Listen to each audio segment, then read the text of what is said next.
Okay, talagang madali yan na to, Lods. Ito na yung final, yung headrest. Yan si Rasul, ang mahusay na upholstery man. Puntaan na natin yung tropa natin, Lods. Busy to, Lods, oh.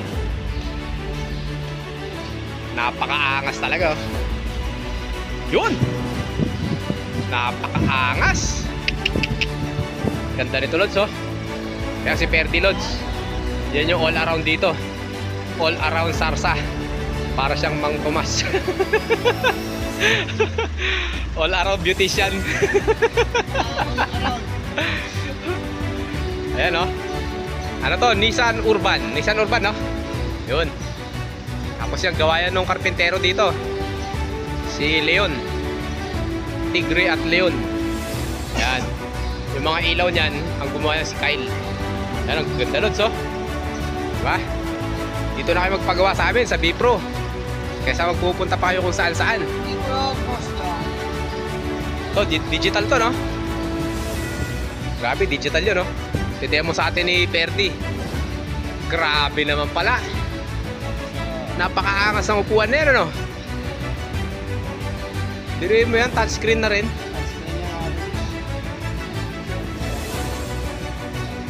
Grabe, daming kaartehan sa mundo. Para ma-enjoy mo lang yung pera, no?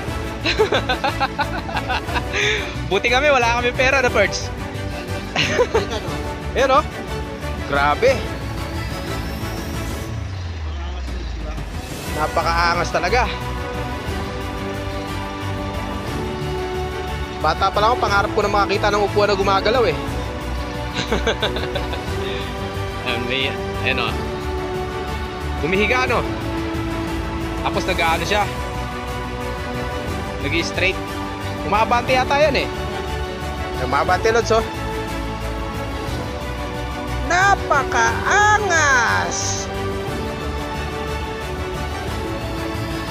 Ayan, oh. Bumaba rin yung, ano, yung sa likod. Galing, Lods. Kaya magpagawa na kayo dito sa amin. Huwag lang tapon ng pera, magpagawa din kayo sa amin. Punta tayo sa likod, Lods. Tingnan natin, Lods. Tingnan natin kung ano yung nakatago pa dito. Tingnan natin, Lods.